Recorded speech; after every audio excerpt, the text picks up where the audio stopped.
From a highly secure network of top secret locations across South Texas, this is the Spurs Insider Trade Deadline Edition. I am your host, Mike Finger, joined by San Antonio Express News Spurs beat writer Jeff McDonald. Tom Orsborn is on the IL this week, unfortunately, so you're stuck with Jeff and I. We're going to get into all the all-star accolades that continue to roll in to the Frostbank Center. We're getting into the approaching of the transactional milestone that comes every early February when the Spurs usually don't make a big trade.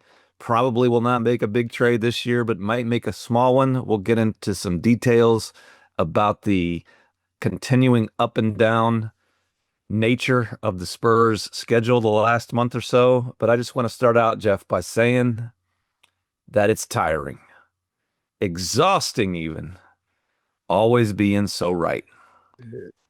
Okay. Is that you? You're the one that's always so right? I mean, it just seems like eventually I'm not going to be right about something, but man, it gets hard. It's a burden. It's a burden. What were you right about this time?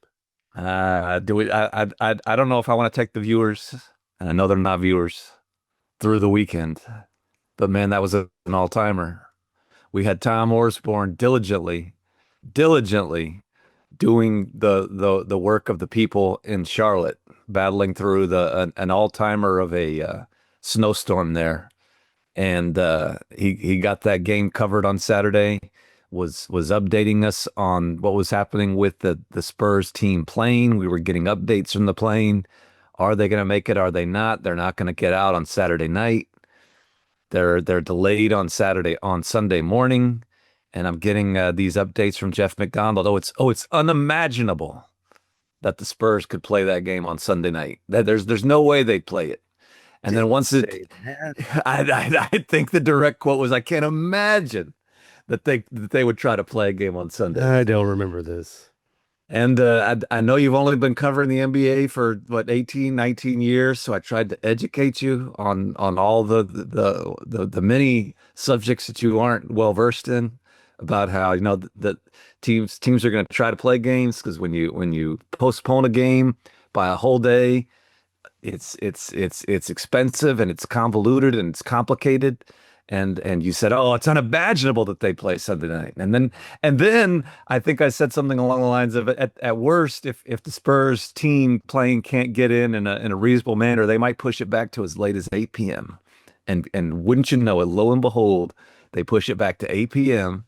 And I think there's a text from Jeff McDonald on the official Spurs Insider group chat saying, if I bet on sports, I could make the easiest $1 million. Well, this one is correct. This is not a blatant lie that you're spinning now. Now you're getting to the truth.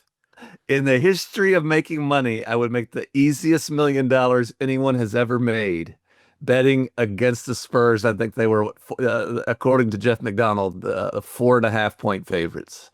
And I think that the host of the Spurs Insider at that point said, "Actually, young fella,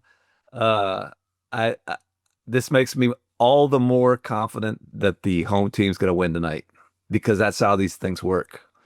And then late Sunday night, when the panelists, the members of Spurs Insider, convene in the media room after that game's over, Jeff McDonald walks in and says, "Thank goodness I do not bet on sports, because you'd be a broke fella." Anyway, I think I mean, I don't know if people who have paid attention to this podcast over the last 3 months or so, but I'm terrible at predicting the outcome of games. That's all that is. Yeah. It's the Costanza thing. Whatever I think, it's going to be the opposite. I should start deciding what I think is going to happen and then predict the opposite. Maybe we'll do that later.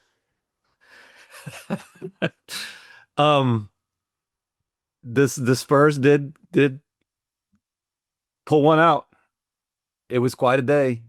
I'm not sure it was the worst obstacle any team has overcome this year, but to be able to roll into San Antonio International Airport at 3 p.m. in the afternoon. Actually, a little after that, and then head on over straight to the Frost Bank Center. That's like we used to do. Drive bussing over to Sabinal, bussing over to when you were playing for the Madison JV. I'm sure you got to games less than 2 hours before tip off, and probably handled it great, or maybe you didn't. But that's what the Spurs did on Sunday, and not only did they beat the Magic, they beat the Magic in a way where you ended the game with with Harrison Ingram and Lindy Waters and the end of the bench playing. Stanley Amude, That wasn't even San close. Antonio's finest. San Antonio's finest out there. And that changes the tone of the Spurs Insider this week, because before that, you're looking at a team that dropped a tough one in Charlotte again that Tom covered. Yeah, but before that, they went to Houston and won. Like a Before that, huge they went to comeback. Houston won. They won all the games you thought they weren't going to win, and lost the one you thought they wouldn't. So this continues to be a team that does the unexpected, that is hanging in there as a quote unquote contender much longer than most people thought they would. Continuing to prove Jeff McDonald wrong. And where do you want to start with the basketball portion of this podcast? There's a lot. The week that was. There's a lot. It was a big week, eventful week. I mean, you've already been over the planes, trains, and automobiles portion. That sounded harrowing, by the way. It was something. I guess you're in the NBA long enough, weird stuff happens. I mean, you know, arenas in Mexico City burned down. That didn't happen. It didn't burn down. It was an escalator fire, but games get canceled for that. And there's COVID delays and ice outs, and it looks like our local cagers responded to that pretty well.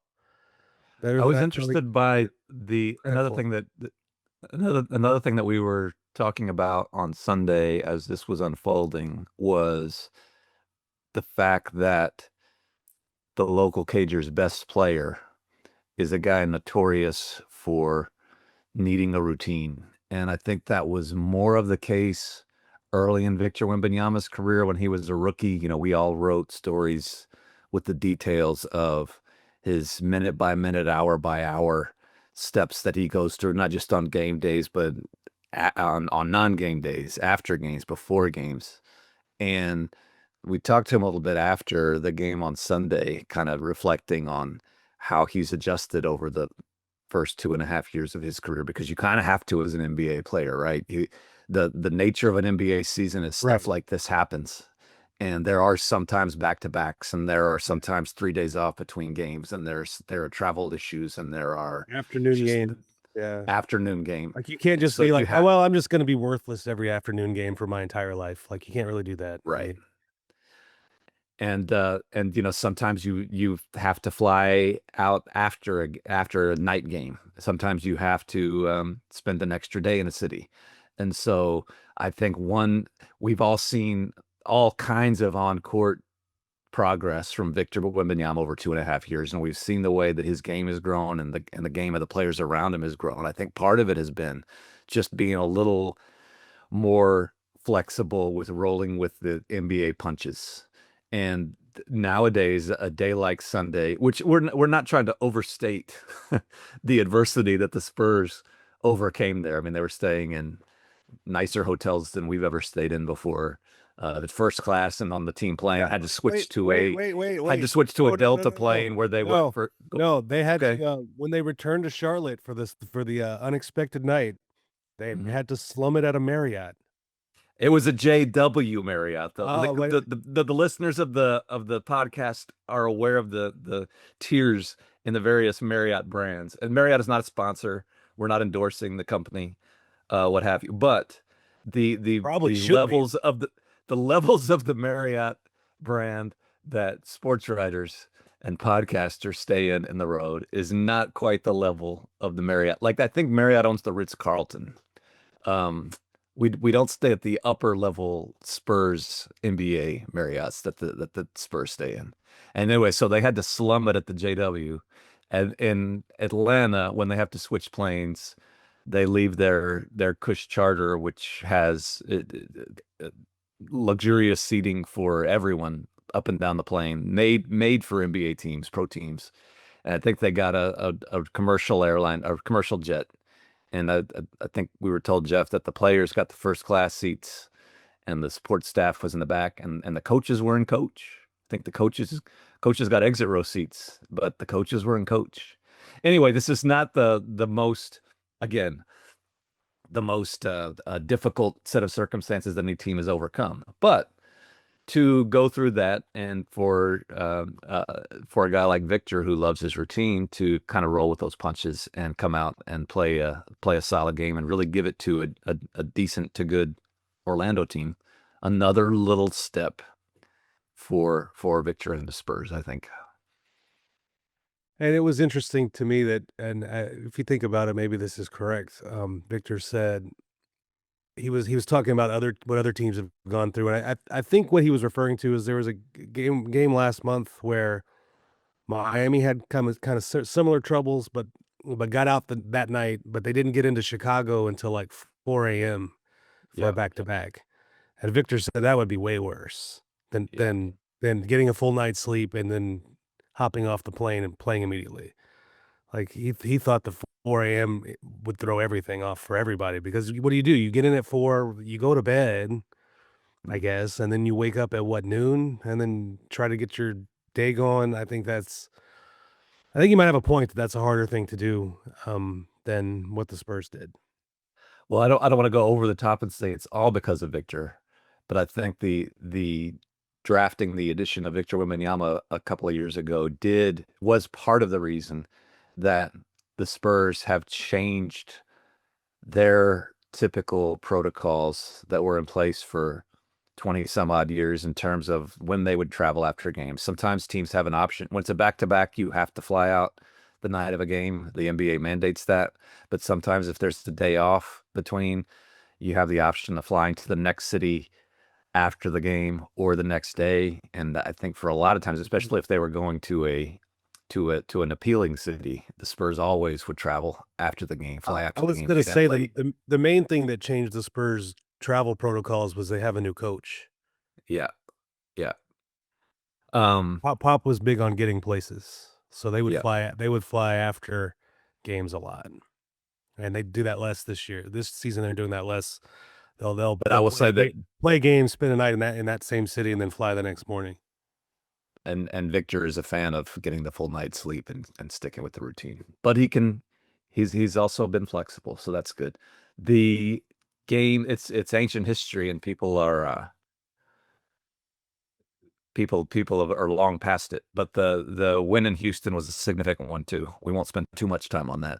But that's been since our last podcast. Another game against a team that you're probably going to have to get past in the playoffs if you want to make a run. A game against a team that had pushed you around not too long before that, and another game that could have gone either way down the stretch, and the Spurs find a way to hold on. What'd you think of that one?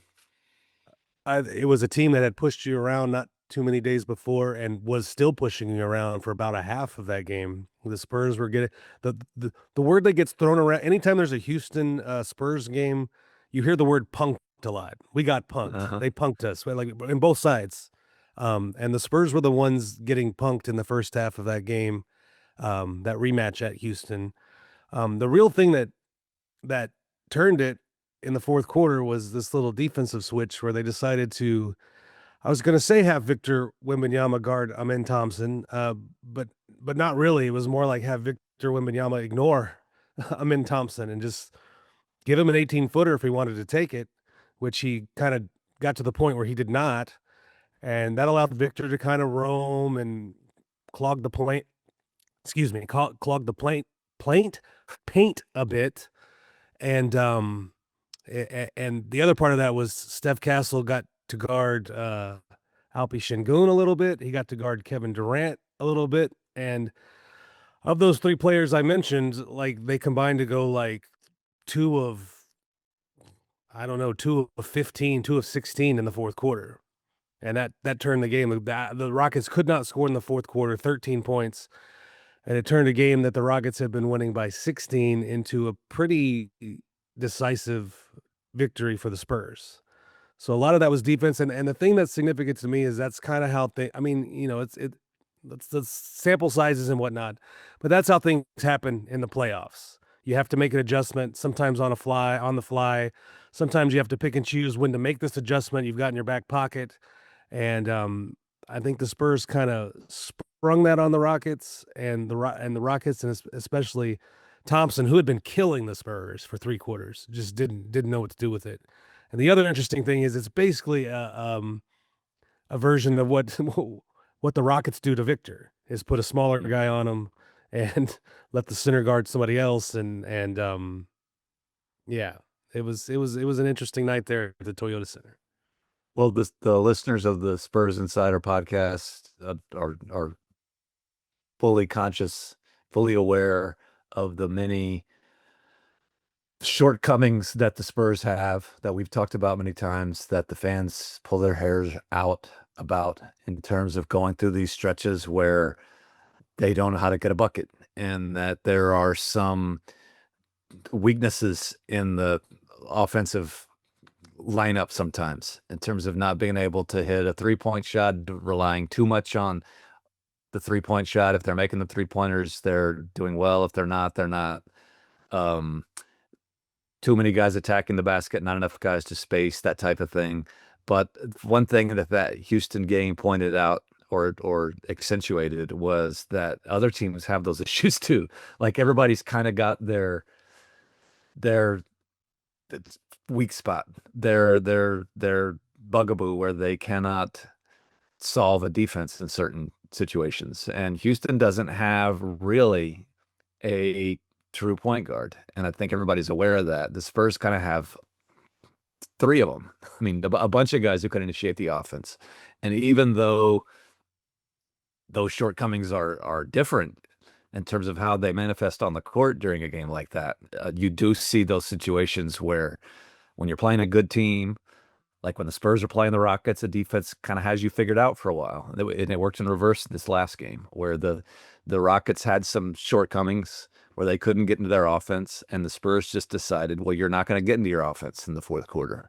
And Jeff, you're right. In a 7-game series in the postseason, those things are going to cycle back and forth probably multiple times in a series, where one team's going to have the other figured out, and it's going to be up to that other team to kind of respond. And it's fun to watch, even in the course of the regular season, where you see a team like the Rockets and the Spurs play each other once every couple of weeks, different tone every time. That sort of leads into the game that's coming up this Wednesday night against the Oklahoma City Thunder, where the Spurs had their number for several games in a row, and we will see how long that lasts, because that's another good team that's probably going to have some adjustments this week. Yeah, the Thunder got him back too in that meeting in Oklahoma City. That game was not close. So the Thunder are I think they're playing better than they were when the Spurs were beating them in December, and the Spurs are not quite as consistent as they were back in December. Like, December is still the high water mark of the Spurs season, which I don't know if that's so great, but I'm bad at predicting these things. It feels like a game that the Thunder should win this game. They should win this game, even though it's on the road, even though it's in San Antonio. They're going to want to be there to show that they're still the champs, and they still remember losing to these guys 3 games in a row.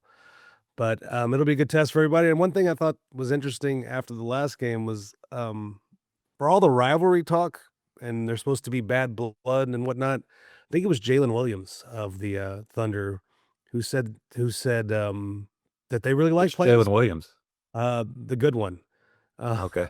But they really like playing the Spurs, because the Spurs should take this as a compliment. I mean, it was like, these guys, Jalen says, these guys are making us better. They're making us having to learn to adjust and learn to play different ways and learn to play through some adversity. And it's good for us to play a team like the Spurs. And I don't know that, a defending champion would have been able to say that with a straight face about a Spurs team last season, or the season before, or the season before that. So more than anything, it's more proof that the Spurs are a team that is on the rise in the NBA, and That's literally true, but also I think people see them that way too. The perception of them is high in the NBA. People are taking them more seriously.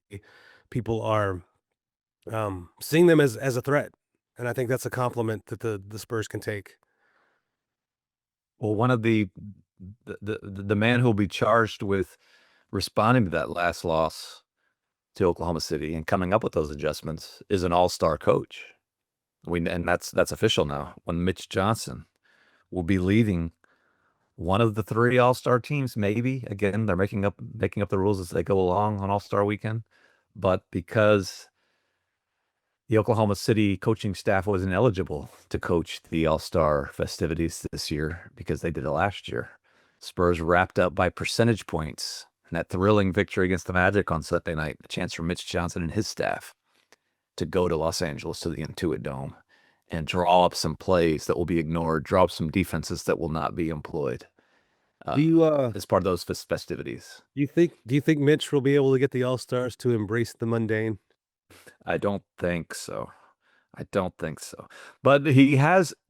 It's worth taking a few seconds here to reflect on what he's done. I mean, we've talked about him a lot in the past 14 months since he was thrust into the head coach's role that Saturday night against Minnesota, the end of November 2024. Handled it pretty well. It's easy to say. I know you had an exchange with somebody who said, well, it's easy for him to be the coach because he has Victor Wembanyama. He's done pretty well in the non-Victor Wembanyama aspects of his job too.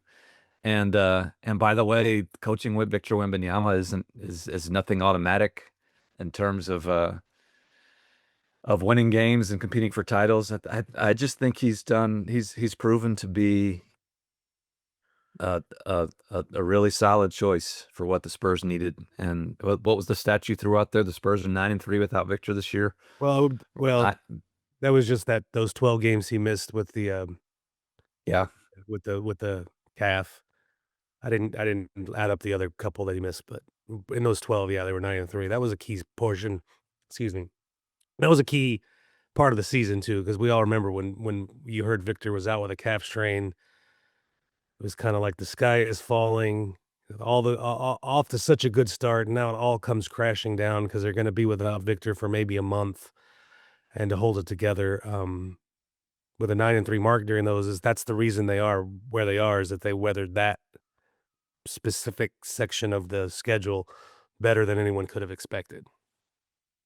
one thing that I'm not sure people are totally aware of in terms of his personality is that I think there's a perception from the outside when a known curmudgeon, a known um, just no nonsense, a hard coaching guy like Greg Popovich retires, and a guy who would yell at guys, coach the heck out of Tim Duncan and Manu Ginobili and Tony Parker and David Robinson, a guy who'd call for some nasty, who was not afraid to be tough on guys.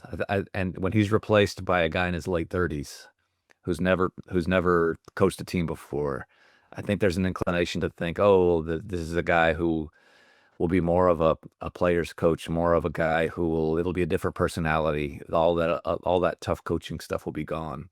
In a way, Mitch is every bit as intense, every bit as tough on guys as holding them to the standard as Greg Popovich was. Wouldn't you agree with that? Yeah, and when you're talking about like on a sideline, I almost think he out pops Pop. I would agree. Like I don't think I think if you take both at their like ceiling, like the worst they could be, I think Pop wins. But I just think Mitch is just more consistently uh Intense. intense. Yeah, some of those games sitting when we get to sit down there, I'm like, man, it's December. You're not gonna make it a whole season if you don't take the foot off the gas a little bit, man. I mean, he's just a maniac down there. But that's also that's the energy of youth, right? He has a lot of piss and vinegar, as they would say. The guys respected it too.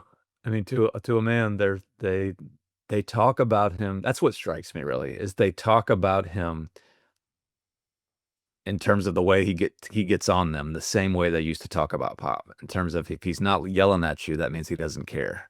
And that's a lot of the comments that we used to get from players about Greg Popovich. So that you start to worry when he's not upset with you, when he's not getting in your face, when he's not calling out every mistake. And I just think that's another part of the Spurs way that has continued. He's not the next Pop. He's not like Pop in every way. He runs different stuff.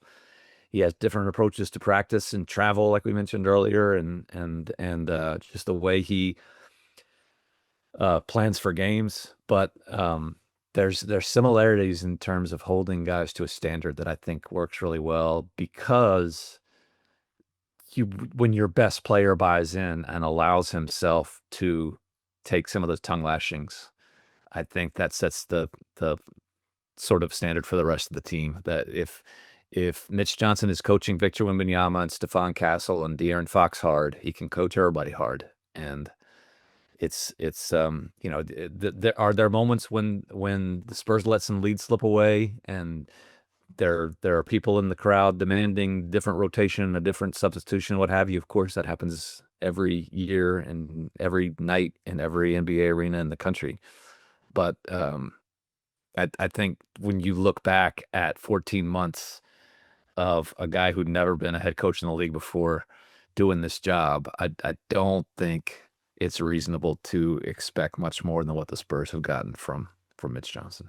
Going back to your point about coaching guys hard, that's the benefit of hiring from within to replace Pop. Yeah. It's a guy that's already here, already has those relationships built in. That's what I took from Keldon. Talked at length about Mitch Johson after the game the other night against Orlando, because Mitch had just clinched the All-Star nod, and so there were a lot of questions about that. But the takeaway I got from Keldon's very eloquent soliloquy was, like, if you think about Keldon Johnson and Mitch Johson, those guys have known each other for almost 10 years now. Like, they were both in the bubble together.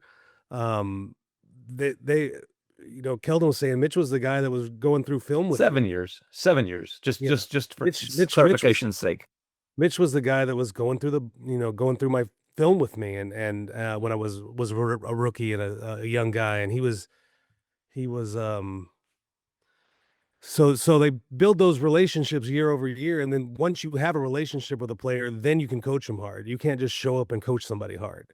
And so to have a guy that has a relationship with Keldon Johnson, Devin Vassell, all the guys up and down the roster that have been here for so long, especially those young guys, it gives some credibility in the locker room. And like Keldon was saying, when you have a relationship with a coach and you trust him and you believe that he has your best interest in heart, and he's not BSing you, and he's not sugarcoating things for you, and he's not being mean to you just to be mean to you, and that the purpose of all of this is to make you better and the team better. When you believe that about a coach with your whole heart, it makes it easier for that guy to coach you, and for that guy to tell you hard truths, and to tell you what you need to work on, and to bench you if he has to bench you, or to yell at you if he has to yell at you.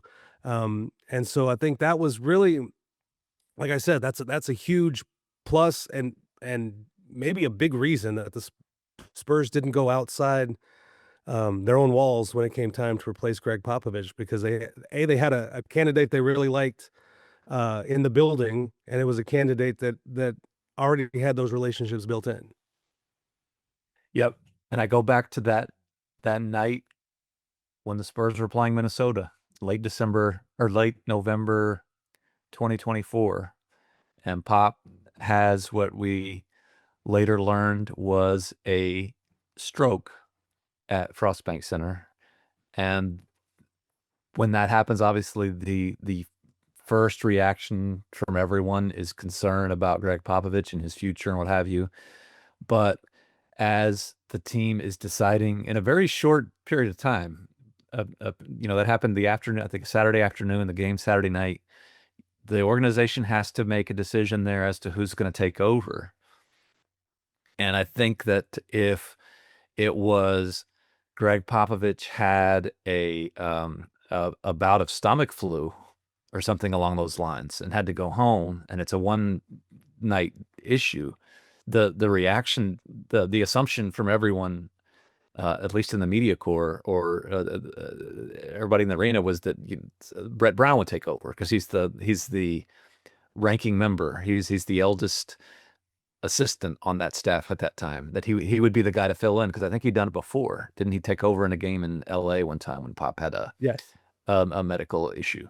Um, the reason in that moment, that afternoon, that the Spurs turned it over to the then 37-year-old assistant who'd never been a head coach before and had worked his way up from an assistant G League coach in Austin is because, and we talked to people in the organization around this time, is that they had the utmost faith in that young 37-year-old guy who'd been in the organization since the middle of the last decade. They had the utmost faith in him to take it over long term. And it wasn't that they decided at that moment that Mitch Johson is going to be Greg Popovich's eventual successor. It was more of a thing, and I can speak pretty confidently on this, that they thought that he had it in him to take over for an extended period of time. And it looked, and obviously when that happens with Greg Popovich that day, they know it's not going to be a 1 day, 1 week deal. And that they thought that Mitch Johson had it in him to carry on what the Spurs were building over an extended period. Now, they needed to see enough from him in the months that followed to decide to make it permanent, but he did pretty well last year in those months that followed. Everything that you were talking about, everything that Keldon Johnson talked about in terms of the credibility that he obviously had with the players in the locker room, the ability to keep keep improving upon what the Spurs were building. That he showed all of that and proved that he deserved the job over the next few months. And when he got it, all he's done. Have there been some inexplicable losses? Have there been some losses that, like Mitch the other day said, are maddening? I think that was the word he used. Sure, he hasn't done everything perfectly, but to look at it now and say that he's going to go to the All-Star game as with the second best record in the Western Conference with a team that had missed the playoffs 6 years in a row. Pretty impressive stuff. Right or wrong, your coaching job is judged by your record, and they're got the second best record in the Western Conference. At a time when I don't think anybody would have predicted that coming into the year. So, however you want to nitpick this rotation or this play call, or why is this guy dominating the ball, not that guy? They have the second best record in the Western Conference, and nobody would have predicted that coming into the season. So that has to go to coaching. Other factors, but also coaching. Hey, you just mentioned rotation. There was a big rotation development for 1 day in Charlotte. Oh, you forgot about that. Yeah. Harrison What'd you think Barnes. about that? Harrison Barnes.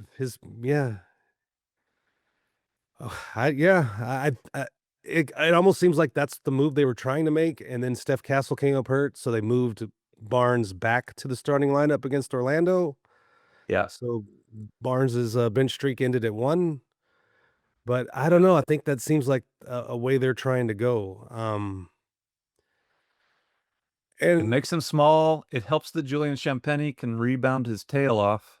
yeah, There's going to be lineups where having Julian Champagny as your 4 is not ideal on defense, but it helps that Stephon Castle can guard his tail off.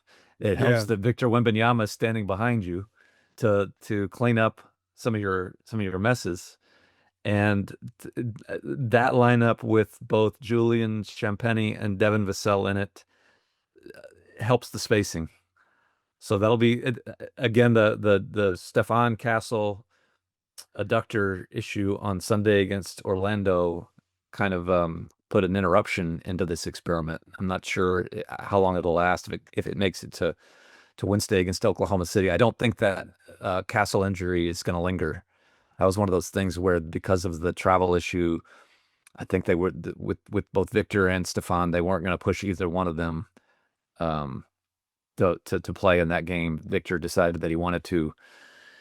The calf thing was no big deal. They played it safe with Stephon, but we'll see how long that lineup lasts. And Harrison Barnes, the ultimate pro, I think is not the kind of guy who's going to pout about coming off the bench. But that was a long streak. Oh, he started, I mean, every appearance for a decade was a start for Harrison Yeah. Barnes. And if you're, that's maybe not surprising if you're like Kevin Durant or Steph Curry or Victor Wembanyama came off the bench. Yeah. But for a guy like Harrison Barnes, who's really a role player, to be a starter in the NBA, and that spans, does that span 4 different teams, that starting streak? Golden State, Dallas, Sacramento, San Antonio. That's a heck of an accomplishment. I think in terms of this year's team, it makes a lot of sense to start Harrison Barnes when it was like November and he was Mr. 100%. It's really hard when he just can't buy a bucket. You don't know what to do with that. And I give Mitch credit for giving him time to dig out of it, because you never know when it's time to bail on a guy who's in a slump. Sometimes it's just a slump and you got to let him shoot himself out of it, and you don't want to mess up their routine or their confidence by changing their roles. So you just roll with it and hope the worm turns. But Harrison's had a couple of bad months shooting the ball, so the spacing doesn't work as well as if he's not making anything. Yeah. So I think there had to be a move there, at least to try to see if you can improve the spacing, improve the 3-point shooting from the first unit. And like Mitch keeps insisting, it's nothing set in stone, nothing's permanent. Kind of just checking some stuff out. Mitch did make a good point that they have not had a full roster for very many games this year, so they've not really had a chance to see what this looks like versus what that looks like versus what that looks like. And this is the time that they have now that they have mostly full roster to do that. So we'll see how all that go. We'll see how it shakes out at the trade deadline, which we didn't discuss at all. Yeah, you know how I opened this podcast talking about how exhausting it is to always be right. Uh-huh. Do you remember we were talking the other day, maybe on the charter level of the Frostbank Center, where we were having some food from the culinary students. That's a good place to go at the Frostbank Center. Check out what the culinary students are making.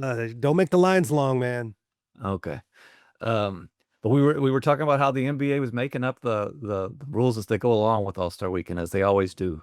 And since someone threw out there, well, what's going to happen with the international team? Well, there's 3 teams and only 2 automatic coaches. The Eastern coach and the Western coach. Who's going to coach the world team? And somebody might have thrown out there, well, are there any international coaches? And what was the first one that I mentioned? The first one that I suggested, the first name that I brought up, the first name you could think of.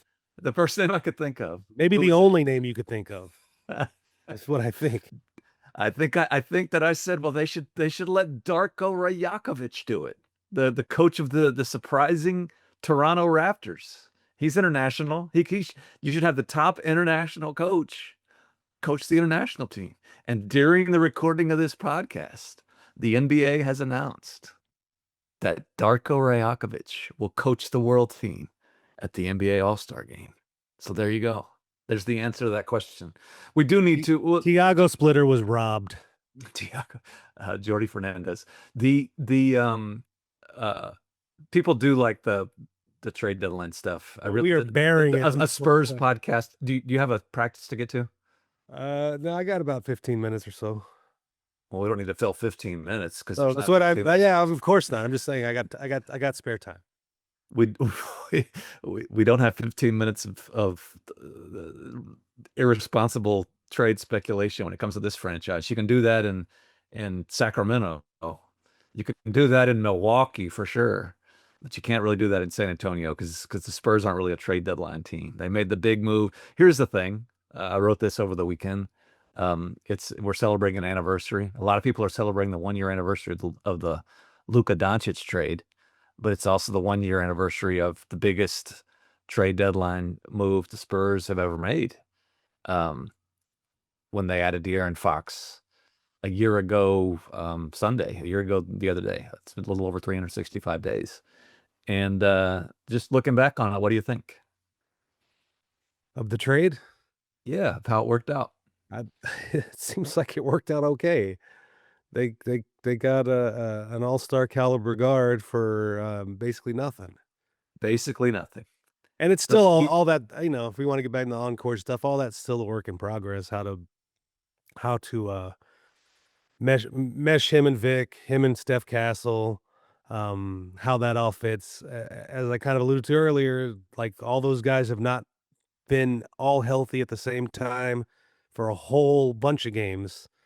So there's still a lot of wrinkles to iron out. But I mean, you have to give that trade an A+ still, in part because Fox is such a good player, and in part because you lost players you didn't really mind losing, and picks that you kept the Atlanta picks that seemed very valuable at the time, gave up picks you didn't really care that much about. There's a chance that no pick will be higher than the number 12 pick that Chicago took. The Chicago pick the Spurs gave back to the Bulls in that three-way deal, in which the Bulls took Noah Senge, I think number 12 overall. The Charlotte pick didn't convey. There's two more first rounders that could come. One of them is a Timberwolves pick several years from now. That might turn into something. One of them is a Spurs pick in 27 that should be in the 20s. In a year, by the way, when the Spurs will have a higher pick from Atlanta. That's the cost is basically nothing. And to be more emphatic about looking back at this trade, you made that trade at a time when you were in the process of missing the playoffs for the 6th year in a row, when you probably weren't going to make. I think there was a chance that you could compete for the play-in last year, but this was a move for the future. You saw De'Aaron Fox as sort of being on Victor Wembanyama's timeline. He's older, but you still saw peak years from him.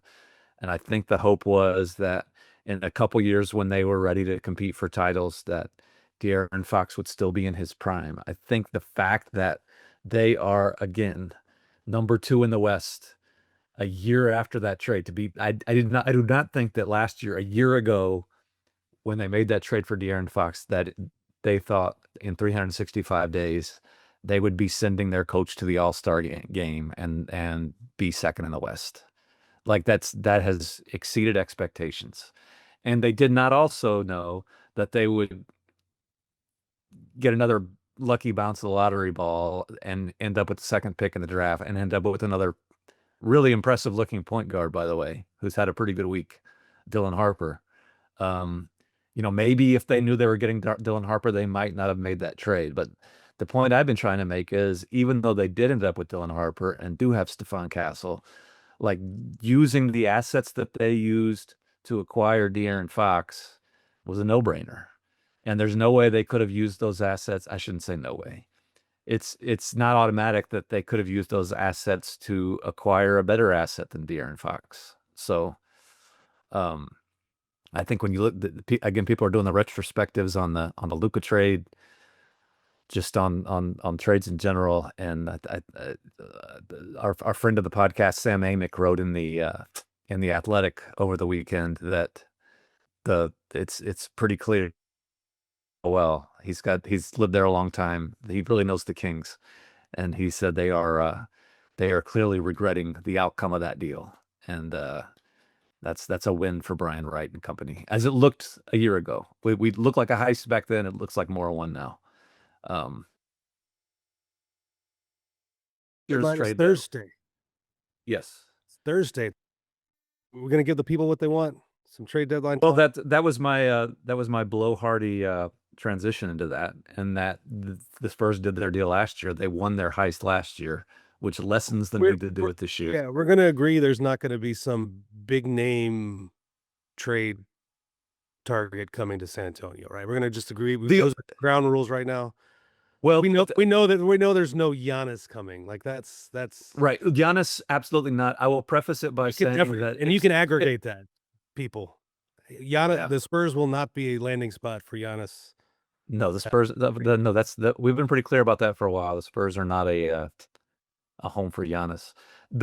I will preface the Spurs aren't going to do anything statement with I'm not saying nothing. A couple of caveats. Like there are dream additions that would fit the Spurs lineup perfectly that I believe at the time of this podcast recording are unrealistic because all the reporting says they're unrealistic. Like your Trey Murphy from New Orleans, if New Orleans were to suddenly make him available and the Spurs could do that, that'd be something you have to look at. Again, Lowry Markkanen from Utah, I think that's like a dream front court mate for Victor Wembanyama. But no, those teams aren't making those players available, and they'd be kind of foolish to without opening it up to a big bidding war because I think a lot of teams would like those two players. But aside from that, I don't see any big moves for the Spurs this year. The player off the Pelicans roster that I would be taking a good hard look at is Saddiq Bey. Yeah. Because I think that can fill a need for you. It's a small move, low cost.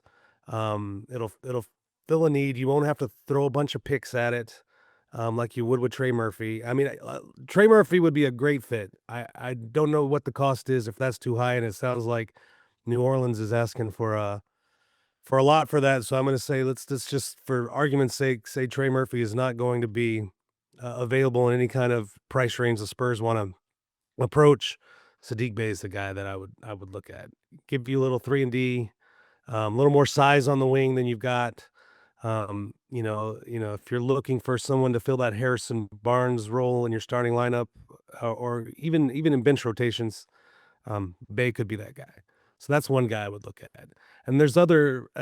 Tell me what you think about this, because this is new. This is new. You heard overnight where the Clippers and Cavs are going to discuss swapping James Harden. The Spurs could maybe get in on that as like a third team and maybe take like a John Collins. What would you think about like a John Collins? Or are we past the John Collins era in San Antonio where that makes sense? There was a time in my life, there was a time in the history of this podcast where I was intrigued by John Collins when he was an Atlanta Hawk. No, what about him? It was like a third big though. Like, no, he's not starting for you. Yeah. He's not necessarily your backup big, but he's basically, you'd probably lose Olynyk in this deal, so it'd probably fill kind of the Olynyk space, maybe. I'm not I'm not against it. I'm not sure that makes me as enthusiastic as it makes some people, because maybe you're overpaying. To me, that's almost like there was a time when he was a name, like the people thought of him as the future star, and that sort of faded. There were Spurs fans that wanted that to be the big trade target. Like, I remember those. Mortgage all the assets for John Collins. I think he's might be one of those guys that was overrated for so long that he might start to be becoming underrated. I don't know.